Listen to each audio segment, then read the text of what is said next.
मेरा नाम कोमल है। जयपुर की तपती दोपहर और धूल भरी शामें मेरी गवाह रही हैं।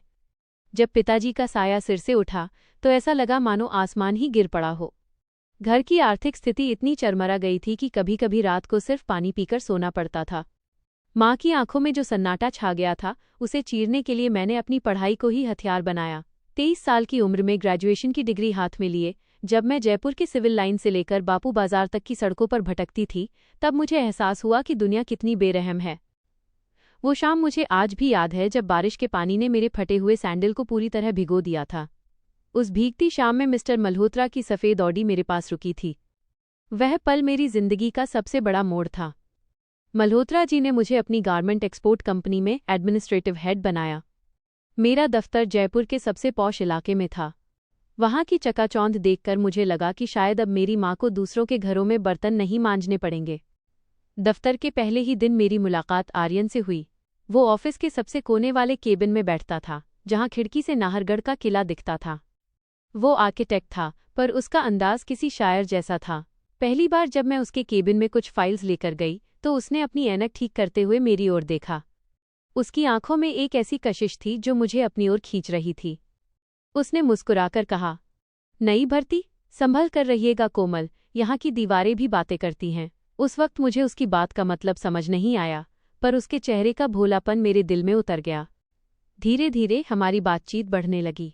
हम अक्सर शाम को ऑफिस की छत पर मिलते।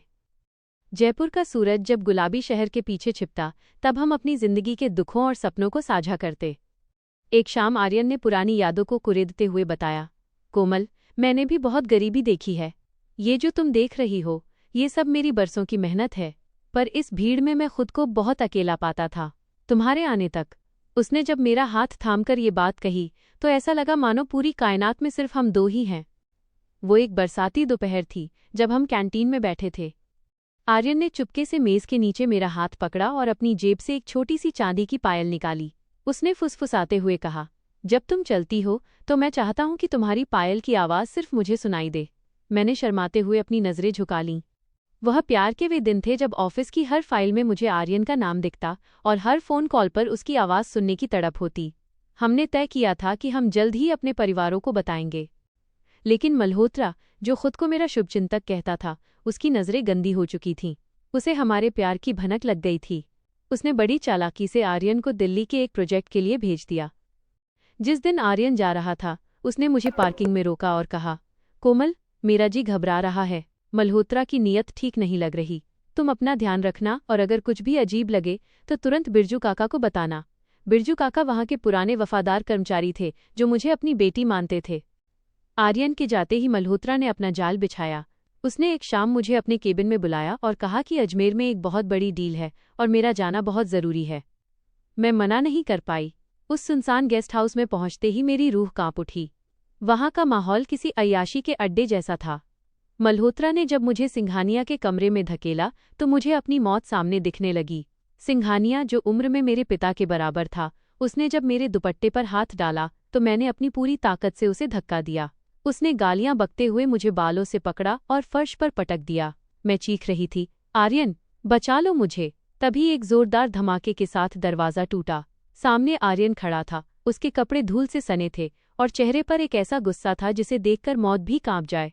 उसने दिल्ली से वापस आने के लिए अपनी जान दांव पर लगा दी थी, क्योंकि बिरजू काका ने उसे समय रहते फ़ोन कर दिया था।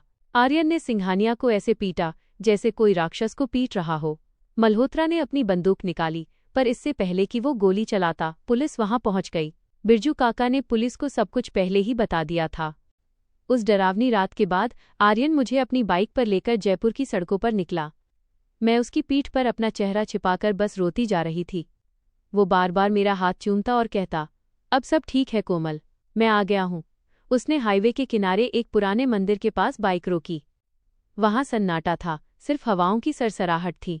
उसने मुझे अपनी बाहों में लिया और मेरे माथे को चूमते हुए कहा, कोमल, आज मैंने तुम्हें लगभग खो दिया था। अब मैं एक पल की भी देरी नहीं करना चाहता। क्या तुम अभी इसी वक्त मुझसे शादी करोगी? वो मंजर किसी फिल्म जैसा था। हमने उसी रात एक छोटे से मंदिर में बिरजू काका और अपनी माँ की मौजूदगी में फेरे लिए। आर्यन ने अपनी शर्ट का धागा तोड़कर मेरे गले में बांध दिया और अपनी उंगली काटकर मेरा सिंदूर भरा।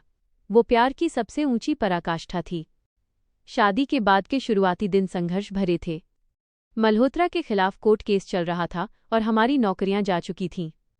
पर आर्यन ने हार नहीं मानी। हमने अपने घर के एक छोटे से कमरे से अपनी फर्म शुरू की। वो दिन रात ड्राइंग्स बनाता और मैं क्लाइंट्स को हैंडल करती। प्यार ने हमें वो ताकत दी कि 1 साल के भीतर हमने अपना खुद का ऑफिस खोल लिया।